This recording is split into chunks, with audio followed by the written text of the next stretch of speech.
America as a country has relied on a president for most of its short history. From George Washington to Biden, the presidential image has changed drastically over the years. But of all of the men to ever become president, none has ever come as close to being as tough as Theodore Roosevelt, the 26th president of the United States. Now, before we get into the video, make sure you guys subscribe and like for more videos just like this one. I know this one is kind of a surprise. I'm just getting it out there because I'm excited to just start making stuff. And as always, I hope you guys learned something new today. And I really hope you guys come back to see more videos just like this one. On Valentine's Day in 1884, Roosevelt's mother and his first wife passed away on the same day in the same home. And Roosevelt often kept a lot of his personal stories in journals and diaries that he would write in. And that's how we know a lot of his personal history. And that night he wrote that all of the light in his life had just been lost. And this tragedy led him to leave his home in New York for the untamed lands of the West. He traveled to the Badlands of North Dakota, where he became a deputy sheriff, and where he would also learn how to ride a horse, rope, hunt, and brave the wilds. And during his presidency, he often liked to tell the story of the boat thieves. One night, he was working on a ranch, and he had his boats moored on a river. And these thieves, I don't remember how many they were, but these thieves came in, and they decided that they were going to cut his boat free and take it down the river and steal it. And so, him being Teddy Roosevelt and being a deputy sheriff, he went and got his two ranch hands, and they went and set off down this ice-filled, frigid river where they chased these guys for multiple days. And after multiple days of chasing them, they finally caught up to them, and they ended up apprehending the thieves.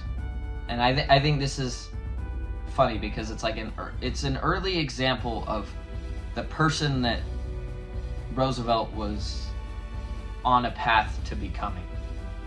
Like, it really shows who he is. That leads us on to the next phase of his life.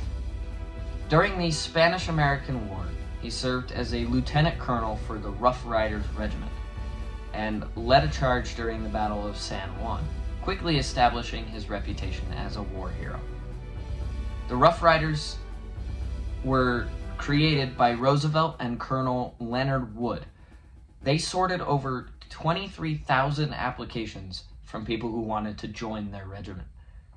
And eventually the Rough Riders consisted of cowboys, hunters, farmers, Native Americans, and various other type of men. Roosevelt led his group in the Battle of San Juan, and he ordered them to charge while riding up and down this hill that they were fighting on. He would ride up and down the hill on his horse while his men ran up the hill on foot, and he would continuously tell them to charge. And eventually the American flag was raised atop the hill and the battle was won. Roosevelt's life is kind of interesting because it's like split up into different time periods where it's like, it was before he was president. He grew up in a rich family in New York, and then his mother and his wife died, and then he went off on this journey of like self-discovery almost, and became the tough man that he was, and it all somehow led to him becoming the president of the United States. I don't know how becoming a sheriff and then a war colonel leads to you becoming the president, but it did for him. And like everything built up to him becoming president and being such a good president as he's often regarded. That also leads us into his presidency, because right before he became president, and after the Spanish-American War, he became the governor of New York, and this led him into his politic route. After the assassination of President McKinley, Roosevelt became president in 1901 for about 3 years, and he eventually won his first full term in the 1904 election. Roosevelt pushed the U.S. into more international politics, and he created what's called the Big Stick policy, and he named it after his statement, "Speak softly and carry a big stick." And this policy led them into a lot of more international affairs and just really progressed politics and democracy as a whole. He is considered a progressive president because he pushed the U.S. into new territories and pioneered many lasting policies. However, despite being a rich politician, he was still a man at heart. He braved the wilds of the West and was a war hero, so of course he's got that true man in him. He helped form the creation of the national parks and protected them under law, and was inspired by the famed conservationist John Muir. Roosevelt and Muir would go on a 3-day camping trip that would change the nation forever. The two men spent their 3 days hiking around Yosemite National Park, a place which Muir deeply loved, and at the time wasn't actually a national park. And Muir was worried that Yosemite was going to be destroyed by all of the logging and resource gathering that was going on in the park at the time. And this camping trip led Roosevelt into creating 5 other national parks and protecting them under national law, and eventually he worked with some other governmental figures and created the National Park Service.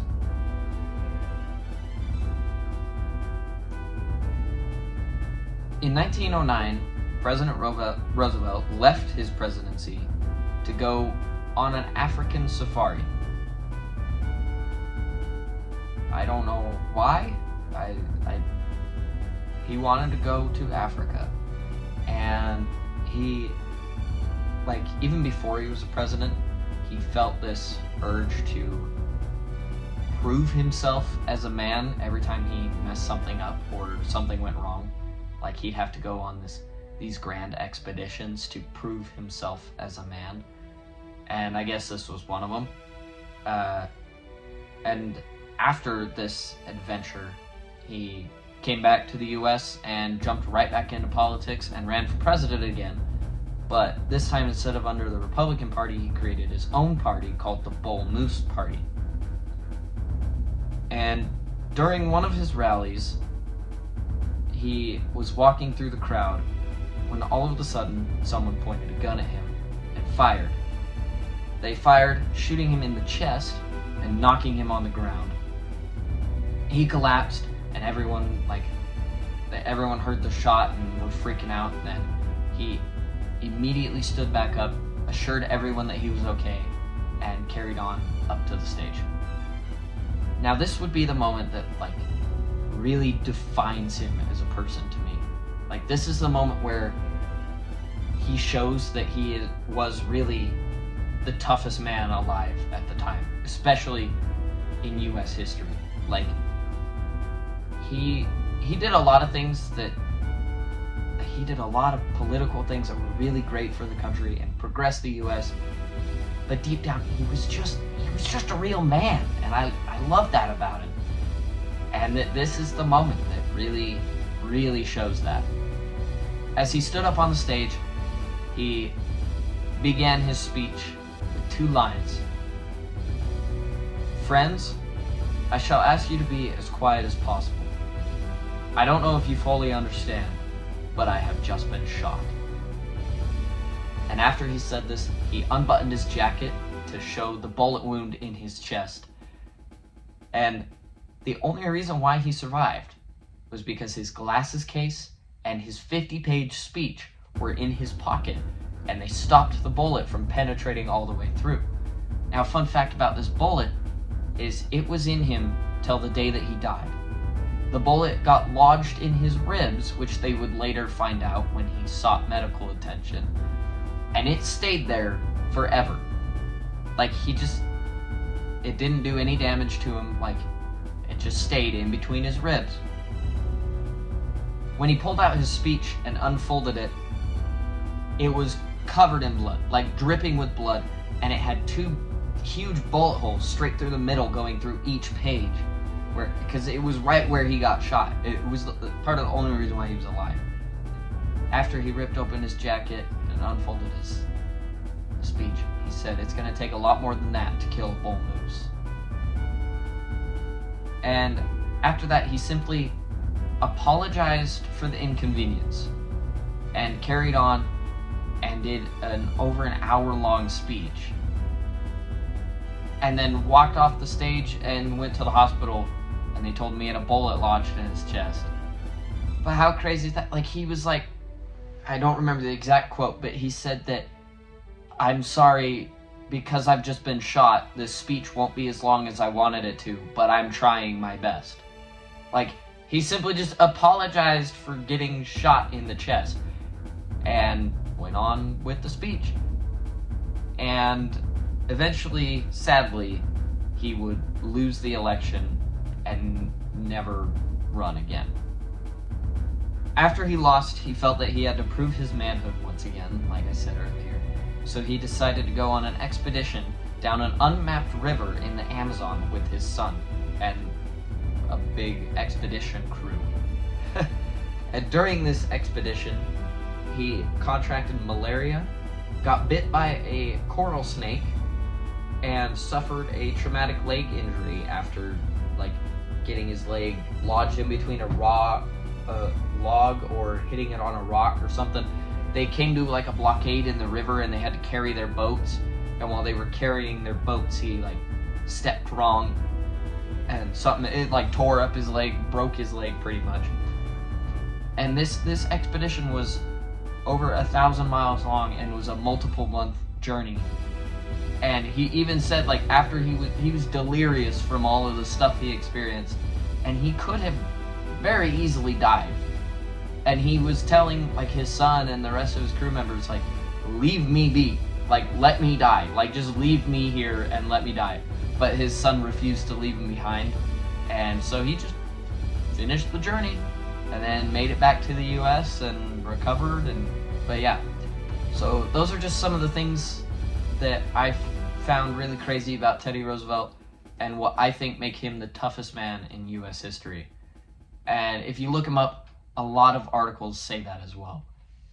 Like, he's, out of all of the presidents of US history, he's got to be one of my favorites, just because of how much of a man he was.